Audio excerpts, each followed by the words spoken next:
Le dimanche 7 juin 1964, à la place des Érables, en compagnie d'Arthur et de Daniel. Et tu dois me jurer sur la tête de tes parents puis de ton grand-père que t'en parleras à personne. C'est vraiment trop grave. En fin d'après-midi, Daniel avait appelé Arthur, lui demandant s'il pouvait le rejoindre au parc, car il devait lui parler, c'était important. Quelques 10 minutes plus tard, les deux garçons se rejoignaient dans le kiosque et présentement, Daniel fixait son ami Arthur droit dans les yeux.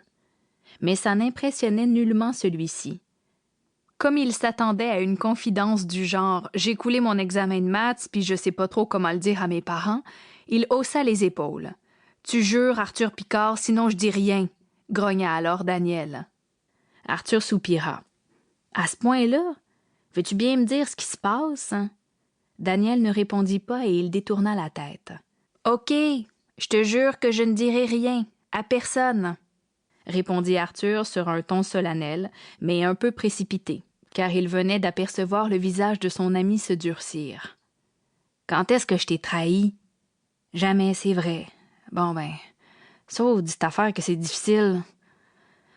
C'est à propos de mon père. »« Qu'est-ce qu'il a, ton père? Il est malade? Hein? »« Non, mais je pense que j'aimerais mieux que ce soit ça.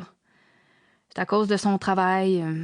Non, c'est pas exactement ça. J'ai plutôt l'impression que c'est là que ça se passe. » Pour Arthur, l'emploi accaparant de Jonas Meloche n'était plus un secret depuis longtemps. En effet, le père de Daniel travaillait comme un forcené, hiver comme été, et ce depuis bien des années. Et cette nouvelle façon de vivre ne plaisait pas du tout au jeune Meloche.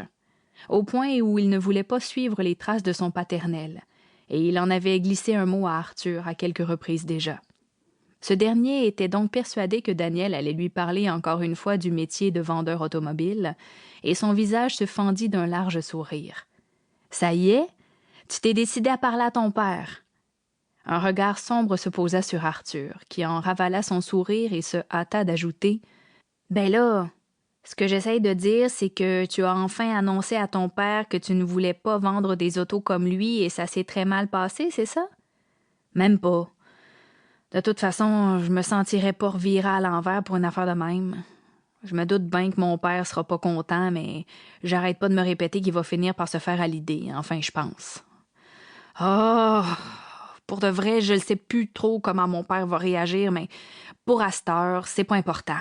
Non, c'est pas à propos du métier de mon père que je veux te parler, pas vraiment. » Daniel resta songeur un moment, puis il ajouta en soupirant, comme s'il ne parlait que pour lui-même.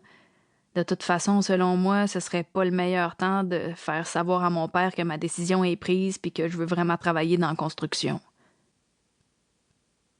Pour continuer à écouter ce livre audio gratuitement, cliquez sur le lien dans la description et vous pourrez l'écouter en entier sans frais grâce à l'essai de 30 jours d'Audible.